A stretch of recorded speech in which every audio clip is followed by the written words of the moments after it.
हालत देखी ली ना उसकी, अब जब उसे होश आएगा सबसे पहले मुझसे वो सवाल पूछेगी जिसका जवाब नहीं है मेरे पास।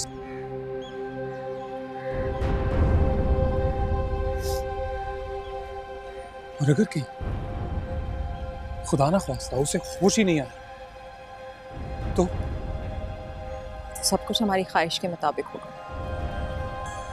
तुम यही चाहते थे ना कि अजरा हमसे कोई शिकवा ना करे? नहीं करेगी। तुम्हें शायद अंदाजा नहीं है कि तुम क्या बकवास कर रही हो। मेरे सामने सफाइयां पेश करने की कोई जरूरत नहीं है। पिछले 1 साल से तुम्हारे दिल में जो ख्वाहिश दबी हुई है वो पूरी होने जा रही है, तो क्यों घबरा रहे हो तुम? मैंने ना कभी ऐसी कोई ख्वाहिश की, ना ही मैं ऐसा सोच भी सकता हूं कि अजरा को कुछ हो जाए।